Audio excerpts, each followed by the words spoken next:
Au nom du Père, et du Fils et du Saint-Esprit. Amen. Bonsoir, chers amis. Et voilà, donc nous nous retrouvons ce soir. Nous avons commencé aujourd'hui les temps de l'Avent, une nouvelle année liturgique qui se présente. Et puis c'est temps pour nous préparer, pour nous concentrer désormais à la venue de notre Seigneur Jésus-Christ dans ces mondes parmi nous.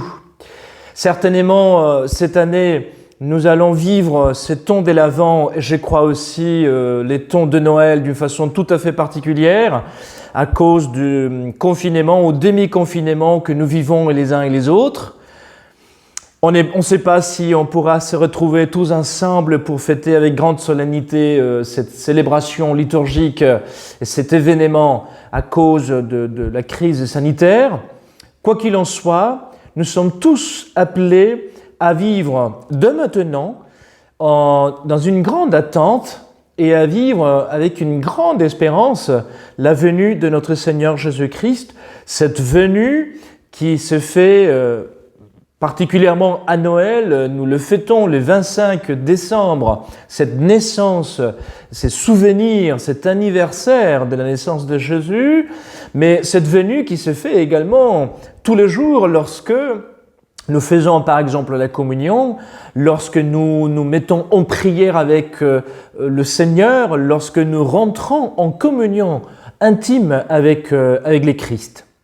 Je voudrais tout simplement remarquer un point dans la tradition de ces temps de l'Avent et puis ces temps de Noël, une tradition qui était toujours très importante et qui était très significative pour les temps de Noël et les temps de l'Avent, et c'est justement la préparation de la crèche. Et donc, je disais tout à l'heure, cette tradition qui est significative parce qu'en fait, on fait partout les crèches, des crèches artistiques, on prépare des crèches chez nous dans nos maisons, ce qui est très beau. Mais parfois, et puis surtout aujourd'hui, dans cette époque moderne, dans cette époque qui frappe par l'image, eh bien, ça risque que ces crèches restent tout simplement des traditions, des belles et bonnes traditions, mais peut-être on n'arrive pas à approfondir, à aller au-delà de l'image, de la représentation en tant que telle.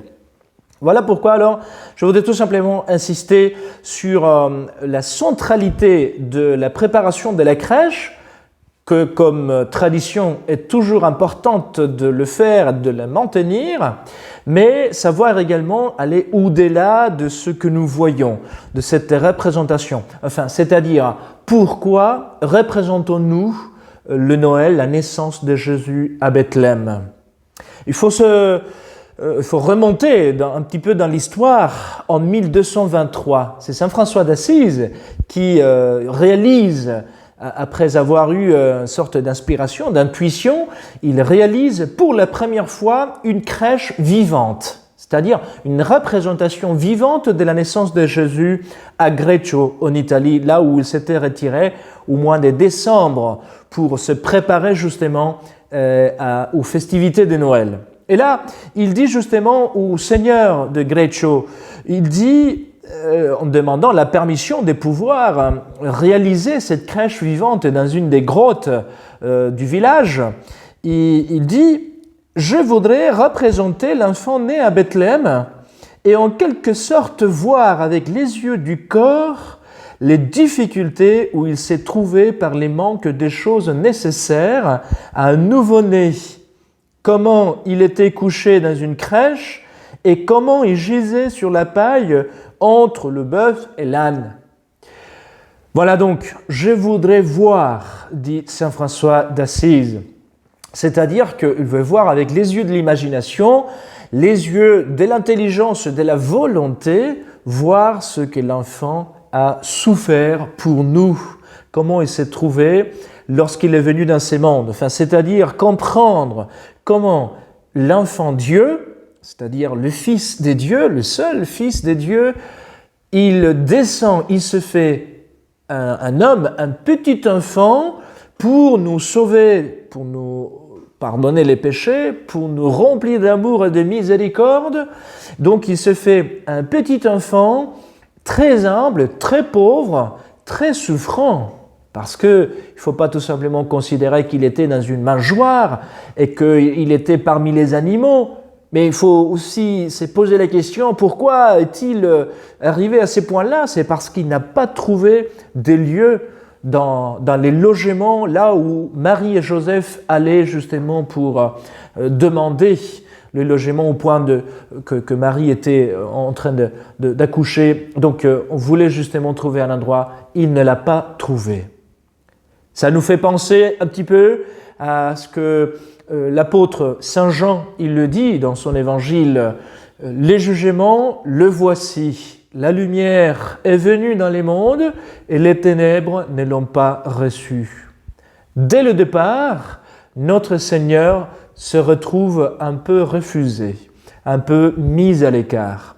Il n'y a pas de place pour lui. Donc il termine justement dans une crèche, dans une mangeoire, parmi les animaux, très pauvre, très simple. Quel abaissement à ces moments-là. Voilà donc, c'est ça justement la réflexion. Quel amour de notre Seigneur pour nous, au point tel de se soumettre à une telle pauvreté, à une telle misère, on peut dire, Dieu qui naît dans une crèche, Dieu qui se retrouve parmi les animaux. Voilà donc quelle grandeur, on peut dire également, de Jésus-Christ, Dieu fait homme, qui fait tout pour nous sauver. Alors pour cela, donc le pape Benoît XVI, il disait « Je souhaite qu'un élément aussi important, non seulement de notre foi, mais aussi de la culture et de l'art chrétien, continue à faire partie de cette grande solennité. Au fond, c'est une façon simple et éloquente de se souvenir de Jésus qui, en se faisant homme, est venu habiter parmi nous et avec la crèche habite réellement avec nous. » Voilà, chers frères et sœurs, alors je vous souhaite vraiment déjà une bonne préparation pour ces temps de l'Avent qui commence maintenant. Et pendant 4 semaines, nous allons nous préparer très intensément pour vivre ces temps de Noël. Et je crois qu'il faut tout donner pour que ces temps très particuliers que nous vivons, un petit peu dans la souffrance, dans l'incommodité, dans les limites qui nous imposent les crises sanitaires, eh bien que nous puissions vivre dans ces temps de l'Avent et du Noël un temps très fort, très intense, dans l'intimité de la famille, dans l'intimité personnelle, en faisant justement une crèche chez nous, à la maison, mais une belle crèche. Et en voyant cette crèche, eh bien, méditer très souvent, si on peut, constamment et en famille, méditer donc ces vertus de l'anéantissement, on peut dire, de notre Seigneur, ces vertus de l'humilité, de la pauvreté, de la simplicité, de la renonce, des vertus que le Seigneur nous invite à pratiquer même aujourd'hui et encore spécialement dans les temps que nous vivons. À vous tous alors, bon temps de l'Avent, bonne préparation à Noël et à bientôt. Bonne soirée à tous.